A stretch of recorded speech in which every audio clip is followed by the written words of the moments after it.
कि 1717 में फरखुरशियर जो मुगल शासक था उसने निमंत्रण दिया था अंग्रेजों को कि आप आइए और व्यापार कीजिए। उसने क्या शर्त रखी थी कि आप मुझे 3000 रुपए वार्षिक कर दीजिए और आप मुक्त रूप से व्यापार कीजिए। ये बात कल पढ़ाई थी ना, जो लोग कराए थे सुन लो कि 1717 के समय मुगल शासक था फरखुरशियर।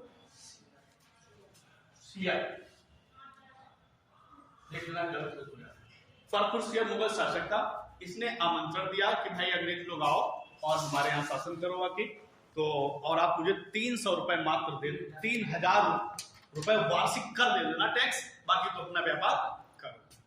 अच्छा, जब ये हुआ, इधर क्या हुआ था, जो हमारा बंगाल क्षेत्र, ये जो यहाँ जो ये बंगाल का क्षेत्र था, बंगाल का, तो पहले बंगाल क्या था, यहाँ पर बिहार था, उड़ीसा था और बंगाल था, और यहीं पे ये पहले बांग्लादेश भी हुआ करता था। क्या हुआ करता था?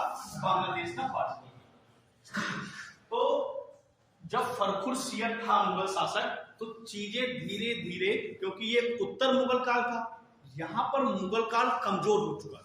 जो फरखुरशियर है, रंगीला है, बहादुर शाह जफर है, अकबर द्वितीय है, ये सब कमजोर शासक माने गए, ठीक है ना, इसीलिए इसको उत्तर मुगल काल कहा जाता है। तो क्या था कि पहले दिल्ली से ये मुगल लोग बंगाल पर कब्जा किए हुए थे, तो पूरा शासन प्रशासन मुगल लोग चलाया करते थे। लेकिन जब धीरे धीरे जब शासकीय कमजोर हो गए, तो वहां वो अपने आप में उभरने लगे। तो इस तरीके से बंगाल अपने आप में उभर रहा था, शक्तियां बढ़ रही थी, और बंगाल का सूबेदार, इस समय बंगाल का जो सूबेदार था, सूबेदार को गवर्नर भी कहते हैं, ठीक है, सूबेदार, गवर्नर।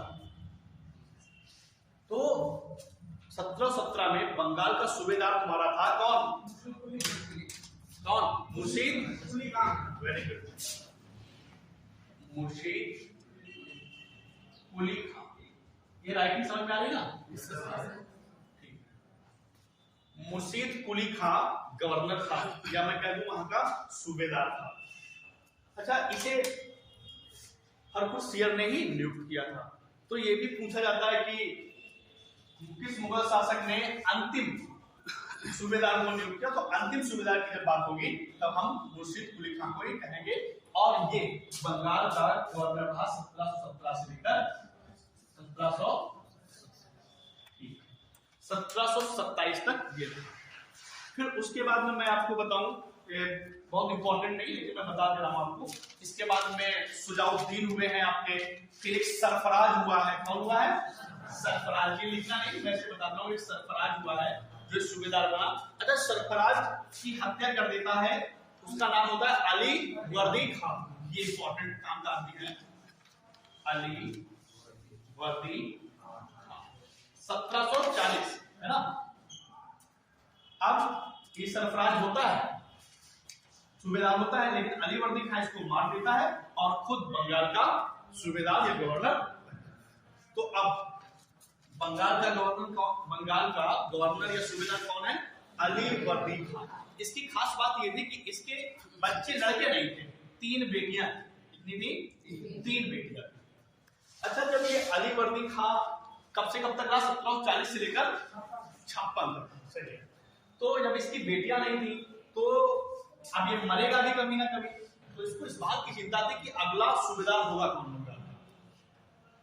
अब बेटियां नहीं थी, तो आपने जब किताबें पढ़ी है तो उसमें शब्द यूज किया जाता है दौहित्र। जैसे जो आप लेवल की पढ़ेंगे तो वहां मिलेगा कि अली वर्दी खान का जो दौहित्र था वो बनता है शासक। नाती, हाँ, नाती। मतलब इसकी 3 बेटियां थी, एक ढाका में ब्याही थी, एक पूर्णिया में, और एक पटना में ब्याही थी। तो जो पटना वाली बहन थी उसका जो बेटा था, और इसका बेटा था कौन? बताओ कौन? सिराजुद्दौला। ये ना बहुत इतिहास में फेमस है ना, सिराजुद्दौला। तो इसका बेटा था सिराजुद्दौला। यहाँ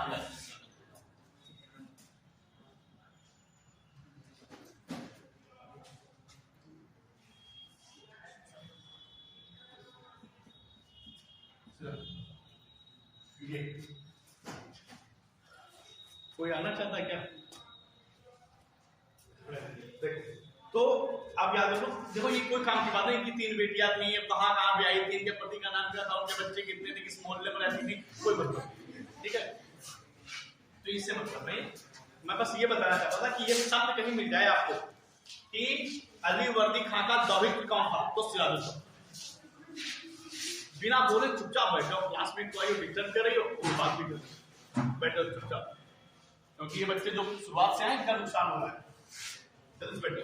तो अब बन गया हमारा सिराजुद्दौला। अब हुआ क्या, इनकी जो मौसी थी, ये भाई तो मौसी हुई, अब मौसी बच्चे, मौसी के बाप, मौसी के पति, रिश्तेदार, अरे यही तो होता है। अगर ऐसे तुम्हारे परिवार में कोई संपत्ति हो ज्यादा और चाचा के लड़के को मिल रही है, उस पर हक तुम्हारा भी है, तुम भी कहोगे हमें भी मिल जाए, तो लड़ाई तो होगी। अच्छा, ये सिराजुद्दौला जब बना तो पसंद किसी को नहीं था, जो इनके सेनापति थे, दीवान थे, उनको पसंद नहीं आया कि ये नहीं बनना चाहिए, कोई और बन जाए। तो मौसी बहुत गुस्सा थी, मौसी के बेटे बहुत परेशान थे कि ये बन गया राजा, हमारे बेटे का नहीं बनाया। तो ये चीजें हुई, तो इनका काफी विरोध हुआ सिराजुद्दौला का, और at last finally Sirajuddaula Bengal का नवाब बन गया। ये कब से कब तक रहा? 1700, हाँ 1700।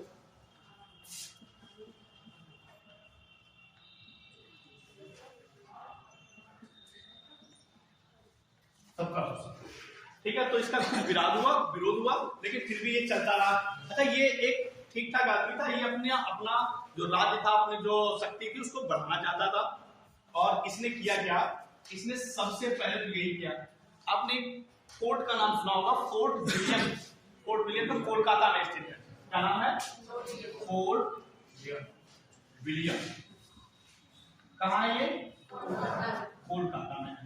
तो क्या हुआ, ऐसे सबके अपने अपने दुर्ग बने थे, फोर्ट लुई का भी बना था, फोर्ट और भी बने थे।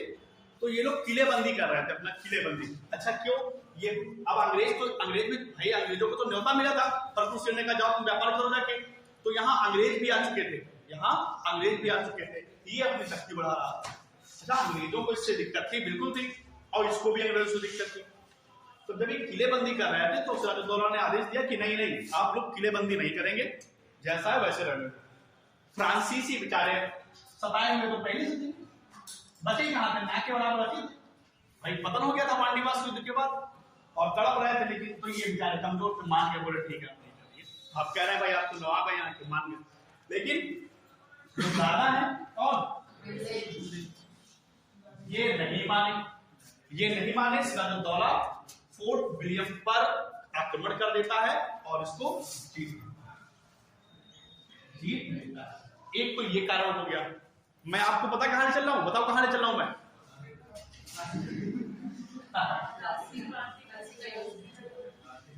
अभी लड़ाई करवा दूंगा प्लासी की।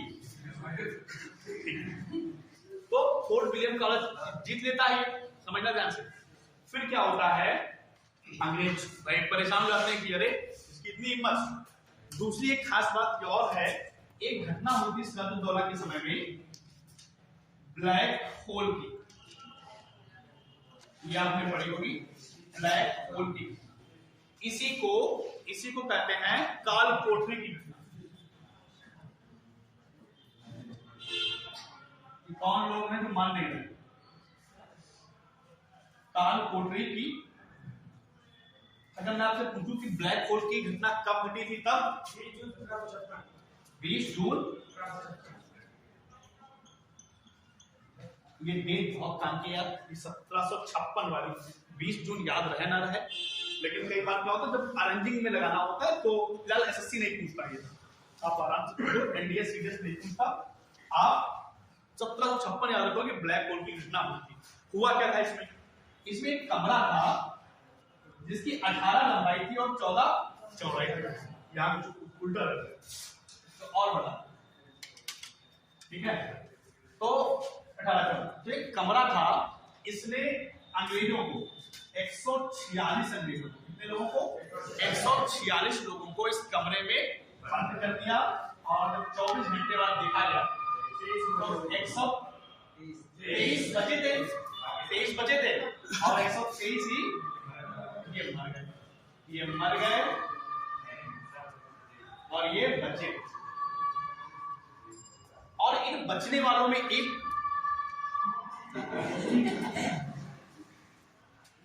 बचने वालों में 23 में एक व्यक्ति था, क्या नाम था उसका?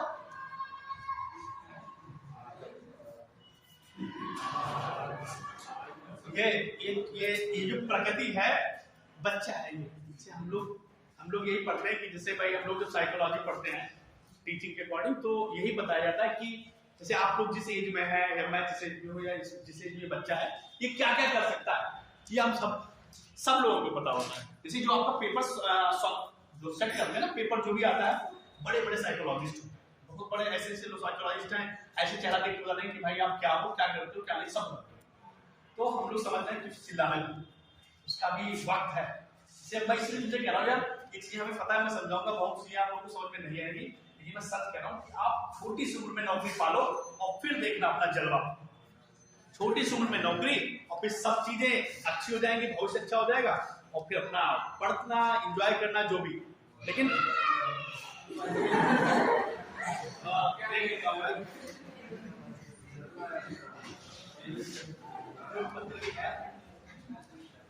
ये इसे कहते हैं अराजक तत्व। अच्छा चलो यहाँ कोई बात। तो जो 23 बचे थे, उन 23 में एक व्यक्ति था हॉल। इसने ये कहा कि सिराजुद्दौला के द्वारा ये जो घटना की गई है ये बहुत ही घृणित है और अतार्किक है, ऐसा उनको नहीं करना चाहिए था। तो इस बात को लेकर, अच्छा सिराजुद्दौला बेचारा पारिवारिक दर्द झेल रहा था। क्यों? पारिवारिक कलह, लोग चाहते नहीं थे, इसके खुद सेनापति नहीं चाहते थे, तो ये परेशान था और अंग्रेज भी गुस्सा हो गया।